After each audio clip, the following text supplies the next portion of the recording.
Assalamualaikum warahmatullahi wabarakatuh. Di sini kami kelompok 11, mata kuliah Kebijakan Inovasi Pendidikan, Program Studi PGSD Fakultas Ilmu Pendidikan Universitas Pendidikan Indonesia akan membahas mengenai materi strategi inovasi pendidikan. Sebelum kita memulai ke pembahasan materi, izinkan saya untuk memperkenalkan anggota kelompok dari kelompok 11 terlebih dahulu. Di sini yang pertama ada Anissa Banuati Tridismaati dengan NIM 2103755 dan saya sendiri Ailsa Salsabila Divania dengan NIM 2103757 dan yang terakhir yaitu Della Rosa dengan NIM 2102684. Baik, tanpa berlama-lama, marilah kita mulai ke sesi pematerian yang akan disampaikan oleh Anissa Banuati. Kepada Anissa, saya persilahkan. Baik, terima kasih. Di sini saya akan menjelaskan mengenai pengertian strategi. Yang pertama di sini ada menurut David, yaitu strategi adalah rencana yang disatukan, luas, dan berintegritas yang menghubungkan keunggulan strategis perusahaan dengan tantangan lingkungan, yang dirancang untuk memastikan bahwa tujuan utama dari perusahaan yang dapat dicapai melalui pelaksanaan yang tepat oleh organisasi. Lalu selanjutnya ada menurut John O'Brien yang mendefinisikan bahwa strategi adalah sebuah pola yang mendasar dari sasaran yang direncanakan, penyebaran sumber daya dan interaksi organisasi dengan pasar, pesaing, dan faktor-faktor lingkungan. Lalu, dari pengertian di atas, dapat dipahami atau disimpulkan bahwa strategi merupakan suatu rencana yang ditunjukkan untuk mencapai tujuan yang diinginkan. Lalu selanjutnya ada pengertian inovasi. Inovasi adalah perubahan metode atau teknologi bersifat positif yang berguna dan berangkat dari cara-cara yang sudah ada sebelumnya dalam melakukan sesuatu. Inovasi dapat didefinisikan sebagai suatu proses kegiatan atau pemikiran manusia dalam menemukan sesuatu yang baru yang berkaitan dengan input, proses, dan output, serta dapat memberi manfaat dalam kehidupan manusia. Inovasi yang berkaitan dengan input diartikan sebagai pola-pola pemikiran atau ide manusia yang disumbangkan pada temuan terbaru. Untuk inovasi yang berkaitan dengan proses lebih banyak berorientasi pada metode, teknik, ataupun cara bekerja dalam rangka menghasilkan sesuatu yang baru. Inovasi yang berkaitan dengan output berdasarkan definisi tersebut ditunjukkan pada hasil yang telah dicapai, terutama penggunaan pola pemikiran dan metode atau teknik kerja yang telah dilakukan. Lalu selanjutnya ada pengertian strategi inovasi pendidikan. Strategi inovasi pendidikan menurut Safarudin pada tahun 2015 merupakan salah satu faktor yang ikut menentukan keberhasilan dan efektivitas perubahan sosial tergantung pada ketepatan penggunaan strategi. Untuk dapat memilih suatu strategi yang tepat bukanlah suatu hal yang mudah. Hal ini dikarenakan suatu strategi pendidikan memiliki kelemahan dan kelebihan masing-masing. Juga karena sebenarnya strategi pendidikan itu terletak pada keberlanjutan dari tingkat yang paling lemah atau sedikit tekanan paksaan dari luar ke arah paling banyak atau kuat. Baik, untuk materi selanjutnya akan dibahas oleh Ailsa Salsabila Divania. Baik, terima kasih Anissa. Selanjutnya materi akan disampaikan oleh saya yaitu macam-macam strategi inovasi pendidikan.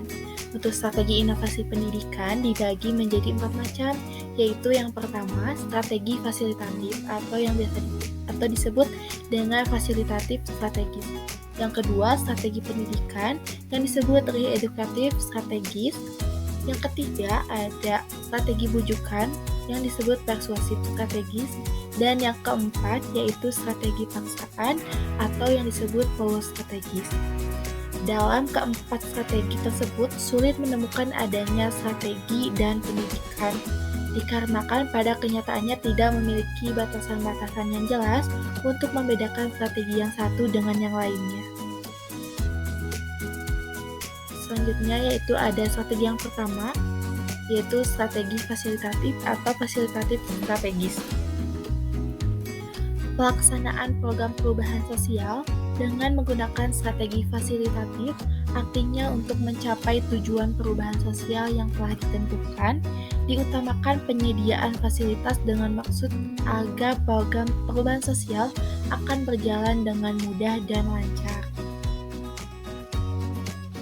Selanjutnya yaitu ada strategi yang kedua, yaitu strategi pendidikan atau yang bisa disebut dengan re-educative strategies. Zaltman menggunakan istilah re-education dengan alasan bahwa dengan strategi ini mungkin seseorang harus belajar lagi tentang sesuatu yang dilupakan yang sebenarnya telah dipelajarinya sebelum mempelajari tingkah laku atau sikap yang baru. Dengan menggunakan strategi 13 pendidikan, berarti tidak menutup kemungkinan untuk digunakannya strategi yang lain sesuai dengan keperluan. Baik, sampai sini pematerian yang saya sampaikan. Selanjutnya, pematerian akan disampaikan oleh Dela Rosa. Kepada Dela Rosa, saya persilakan.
data atau informasi yang sudah ada atau bahan pertimbangan dalam menyusun perencanaan dan penerapan inovasi.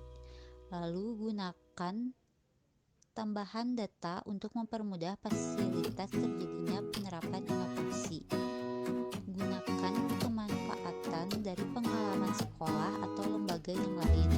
Lalu berbuatlah secara positif untuk mendapatkan kepercayaan. Lalu menerima tanggung jawab pribadi.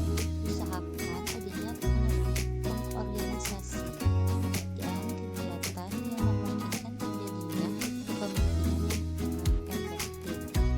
Selanjutnya mencari jawaban beberapa pertanyaan dasar tentang inovasi di sekolah. Sekian pemaparan materi dari kelompok 11 mengenai strategi inovasi pendidikan. Wassalamualaikum warahmatullahi wabarakatuh.